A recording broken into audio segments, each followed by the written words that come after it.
life is like a box of chocolates. Like so many errors that can go wrong and that does go wrong. Crack definitely kills. Call out of work, you ain't gonna make it on time. Hope you don't got asthma the way I put it on ya.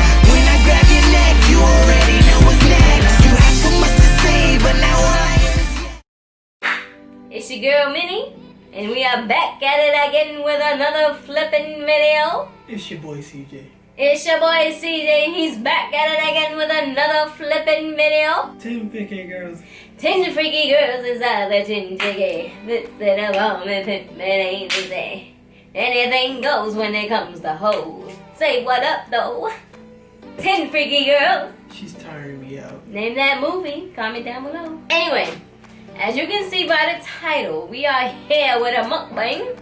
And what we got is footprints. If you from the hood, I don't know if they have footprints outside of New York, but if you from the hood and you never had footprints, you missing out, essay. Where do we go? Brooklyn? Flatbush. Flatbush. Ave. Alright, so first one is one little This one is mine with the shrimp, and he got the regular, just the chicken. Regular Cajun chicken rasta pasta is popping. It better be good. They better have put their whole foot in this. It's called footprints. Exactly. You're taking too long. To give it to you, sorry. I'm just trying to cut it so you can get everybody. Yeah. They didn't put a lot of sauce. Definitely did. I don't know. We have to go to another rasta, another footprint spot.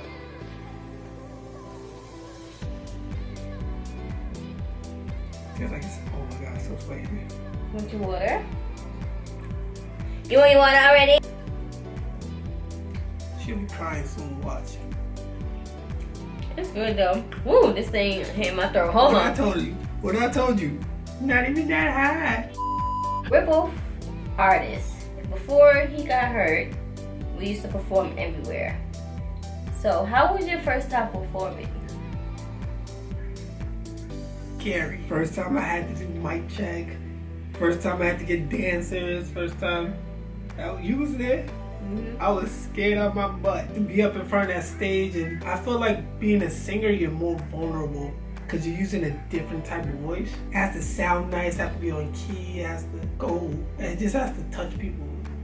My first time when I got up there, I was so scared, but hearing the crowd like go crazy, that's when I was like, I have to do this again. Remember, I had to perform twice in one night. You was there. It was very exciting. My first time getting dancers together. It was stressful, exciting. It was kind of scary too, because it was like you want it to be perfect and you invite all these people out and you want it to be perfect and you want them to see you in your best light. So I'm like trying to get these dancers, couldn't get these dancers. Ready to cry, ready to give up, and then we got on the train coming from Manhattan, and we overheard this girl talking about dancing and how this step and this step, and it was like, he was like, is she a dancer?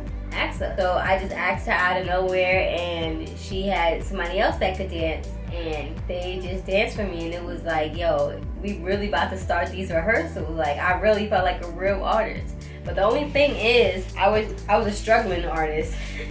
So I had to pay for my own stuff. The struggle was real. Yeah, like that was stressful. It's like no real place where you can go where they let you perform or rehearse for free. Like you be seeing like movies like Stomp the Yard, or there's a movie with Tiana and Hakeem from Empire. They had like spots where they could rehearse, and it's like, that's not real life. Like, you really struggling. You gotta get out the room at exactly 7 o'clock. Right. The next person be walking right in, right behind you. Right. And especially if you from New York, everybody trying to make it. Then people gotta be on time and all. Yeah, you gotta worry about the time, the dancers being on time, and you're not really paying them because you don't got it like that. But once everything's settled and you on that stage for your 10 minutes or your 7 minutes, it's like an extra feeling that you get that comes over you, and you're like, yo, I'm really up here. Better than drugs. Right. that feeling is a high you can't come down from. Cause all eyes are on you. I mean, it's not even that. It's like you letting your whole being show. You know what I mean? You're being vulnerable. Right. That's scary. But once you do it after a while, it just become like clockwork. Like I get up there and knock this performance out. And this boy right here used to take his shirt, rip his shirt or his wife beat off. I used to be like, oh god. Oh god. Performing is really, really, really dope. Like it's really fun. There's like so many errors that can go wrong and that does go wrong, but it's like you gotta be above those errors. Like you have to put yourself in a mind state where all of this stuff is going on around you. It could be chaos around you. It could be angels and devils fighting around you. But if you come with your soul bearing, beautiful heart singing ass, and you on stage and you let yourself out, all that is gonna stop.